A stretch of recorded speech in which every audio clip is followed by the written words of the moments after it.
Hi there, Faye.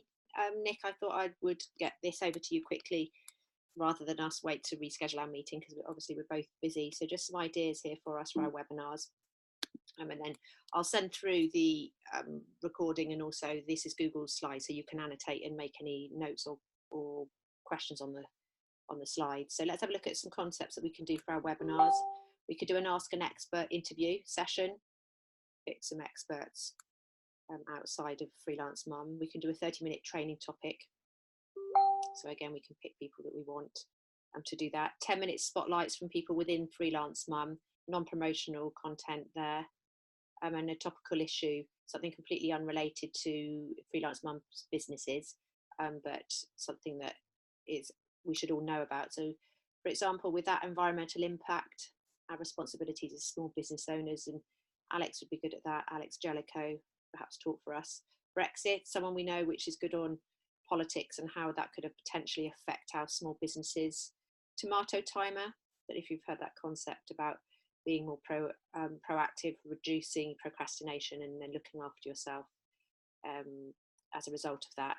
Papaya, mobile phone addiction. Papa's a charity. I know the owner of that.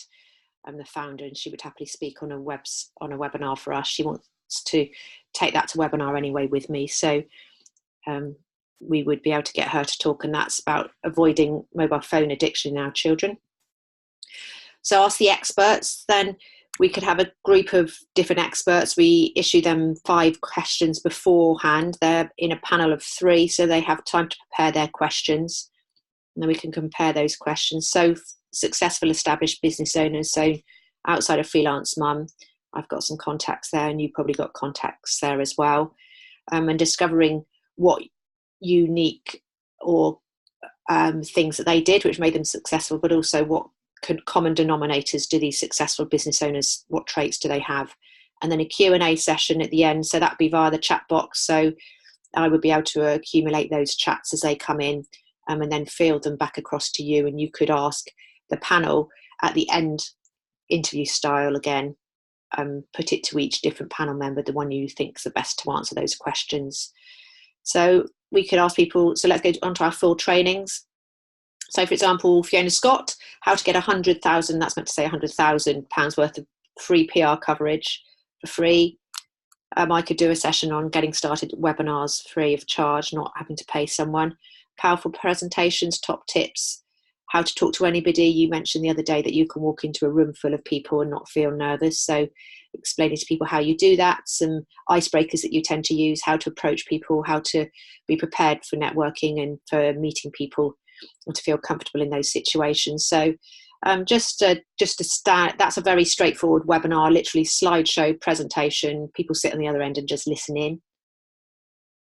10-minute slot spotlight, so asking 3 freelance mums per webinar to do a 10-minute slot, non-promotional again, Q&A after each of the sessions.